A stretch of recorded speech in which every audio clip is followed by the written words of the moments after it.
woke up in a bad dream. My head felt 2 sizes too small for my brain. Max Payne. I envy your name. And the killer was smiling. Pleased to meet you. I'm Frankie the Bat Niagara. Niagara, as in you cry a lot? He had a baseball bat and I was tied to a chair. Pissing him off was the smart thing to do.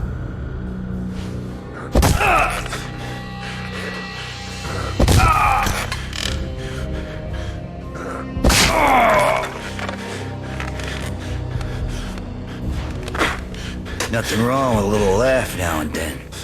Take me, for example. I love to watch cartoons. Cartoon violence is a fascinating thing. Let's take a break. I need to take a leak and maybe grab a cold one at the bar. Don't worry. I'll be back to finish this off. And then, it's checkout time. You play, you pay, you bastard. He swaggered out, and the door clanged shut behind him, locks clicking into place. Everyone makes mistakes. Mine hadn't been to crack jokes about the goon with the bat. He'd have cracked my skull regardless. It hadn't even been to trust a girl with a gun. I had blindly gone after the first bad guy on my hit list when I should have been aiming further up the ladder, at the head of the Punchinello family. I couldn't bring myself to be pissed at Mona. Guess I had a soft spot for her pretty face.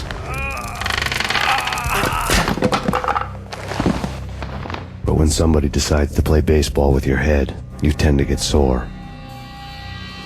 They had dragged me back to the basement of Lupino's hotel. I was beaten, bruised, and blue. I felt like the chair I had broken to get free.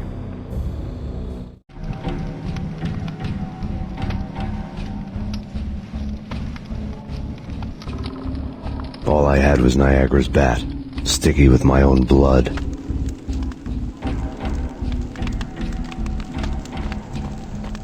Without a gun, I'd be no match for Frankie's men. I'd have to play hide and seek with them.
another newspaper caption for a murder scene. Frankie had left his calling card, a Captain Baseball bat boy strip, next to a sewer passage filled with bodies. You'd better not mess with Captain Baseball Bat Boy. Even my archenemy, Bicycle Helmet Girl, swoons at the sight of me. Aha! There were enough corpses to put a mass murderer to shame.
Things were fast going from bad to worse.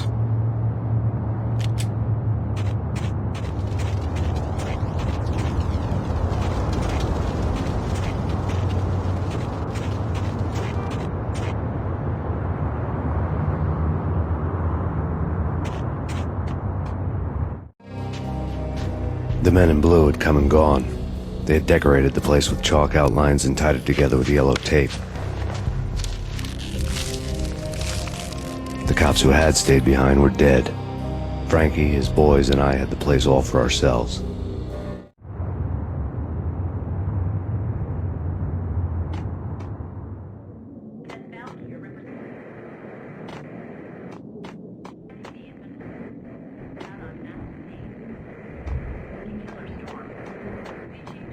Just forget about it. Just forget about it. Hey, just forget about it. That crazy witch, you should have heard her. She was a real scream when the boys caught her trying to cap the Don. Oh, that's friggin' bad. To the trio? That's even worse than what Frankie's doing to that poor bastard downstairs. She's gonna take a long time to die. The mobster muscle on the phone was talking about Mona. Punchinello's trio were nothing but bad news.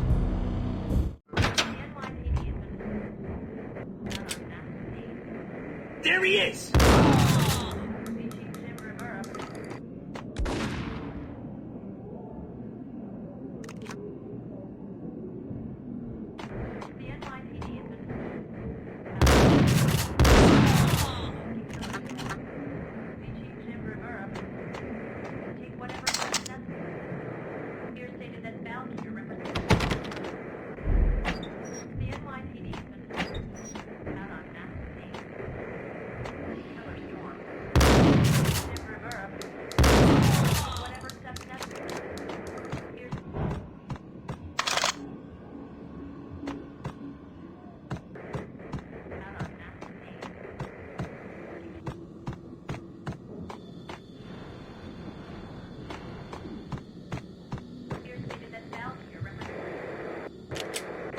More evidence that Punchinello didn't like me much.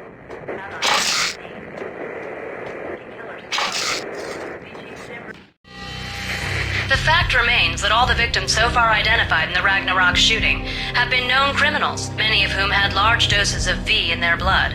Reliable sources say that Max Payne was also among those killed, although no body has been recovered at this time. Reliable sources.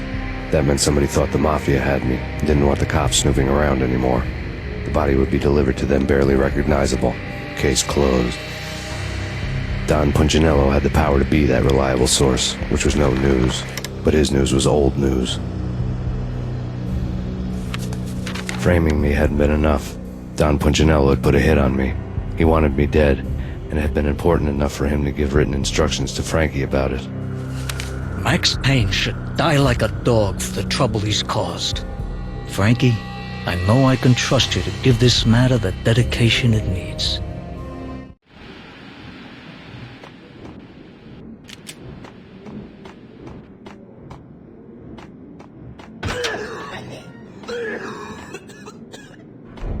Hold it!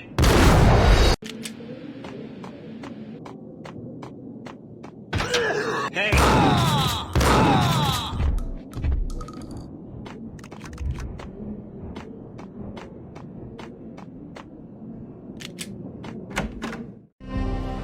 The hotel bar was fast developing quite a history. True to his words, Frankie was there, having a beer. Jesus Christ. How the hell did you get loose? Got bored waiting. Thought, what the hell, we could just as well finish this here.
You think you've been a lovely iron. Had enough? I don't play with girls anyway. Unfair! I spotted the tail as soon as I left the hotel. A big black Mercedes. I'd seen the car before. That time it had heralded impressive explosions. Vladimir was back. Bang! You're dead, Max Payne. I might have laughed if I remembered how. What's this supposed to be? Cops and robbers? Look, you want something with me? Get in line. Peace, man. Relax. You know you are a real news item. Armed and dangerous. I am going to make you an offer you can't refuse. I've always wanted to say that. It's a bum rap. I've been framed. That's a moot point. Whatever you did or did not do, I'm sure you had good reason for doing it. Want to hear me out? I'm listening. Punchinello messing with V is bad for business all around. But that's not all. There is this guy, Boris Dime, used to pull jobs for me. He's the captain of the cargo ship Charon. Now the bastard turncoat has gone over to the other side, Punchinello's. The ship's loaded with high-res hardware, guns, my business. If Punchinello gets hold of that cargo, he's won and I have lost. And you'll have your work cut out for you. If you want to get to Punchinello, you will need heavy-duty persuaders. I am just the man to get them for you. Change the ship back under my flag, maybe pop 2 in the traitor Dime's head while you're at it. You'll get enough guns to start the apocalypse. You in or out? Let's get this show on the road. Vladimir was one of those old-time bad guys with honor and morals, which made him almost one of the good guys. None of us was a saint. The Brooklyn riverfront was a maze of rusty containers, sharp-boned cranes looming up from the snowstorm. On a night like this, you couldn't help but think of the dark army of dead men sleeping with the fishes, cement shoes in line. No Minotaur lurked in this labyrinth, but somewhere out there, on the clanking deck of his cargo freighter, the skipper of the Chiron was waiting, like the ferryman of the river Styx.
I doubted the letter was a receipt.